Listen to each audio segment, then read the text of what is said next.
ST Hasan ने जो बयान दिया है वो बहुत ही बेतुका बयान है।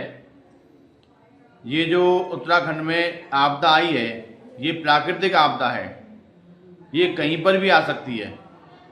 और रही बात सम्मान की, तो सम्मान तो उन्हीं को मिलता है जो अच्छा कार्य करते हैं, समाज सेवा करते हैं, देश के लिए कार्य करते हैं। जो व्यक्ति अपराध करेगा उसको सरकार सजा देती है। अपराधी की स्थान जेल में होती है। इसलिए मैं एसटी हसन को बताना चाहता हूं, तुम जैसे विधर्मी मानसिकता के लोगों ने देश को नरक बना दिया है। उत्तराखंड में जिस प्रकार गौमाता का कत्ल हो रहा है, जानवरों को मारकर खा रहे हैं, ये वही लोग हैं जो विधर्मी मानसिकता के लोग हैं। ऐसे लोगों की वजह से ही ये आपदा आई है।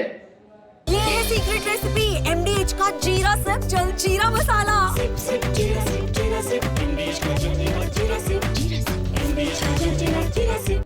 मेरा तो यही कहना है कि जो व्यक्ति देश हित के लिए नहीं सोच सकता तो कम से कम अपनी जबान पर ताला लगाए।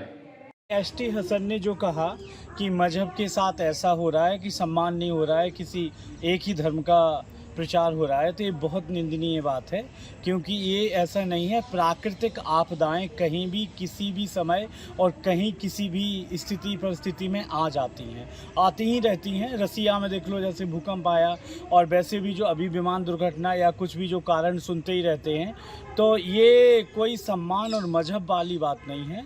और फिर हम तो ये कहते हैं जहाँ अच्छे पुरुष रहते हैं वो किसी भी धर्म के या जाति के या वर्ण के हों, वहाँ स्वाभाविक है प्रकृति भी विपरीत परिस्थिति नहीं लाती और अनुकूल हो जाता है वातावरण। तो ये सम्मान वाली बात नहीं है। ये आपके लोगों का प्रभाव कैसा है इस पे भी कह सकते हैं, सम्मान का विषय नहीं है। ये प्राकृतिक आपदा है कि एसटी हसन जी ने कहा कि उत्तराखंड में आपदा प्राकृतिक इसलिए आई क्योंकि वहाँ मजहब के साथ छेड़छाड़ हो रही है। तो पूरी दुनिया में प्राकृतिक आपदाएं आ रही हैं, किसी एक जगह नहीं आ रही हैं। और रही बात मजहब की, तो किसी भी घटना को मजहब से न जोड़ा जाए।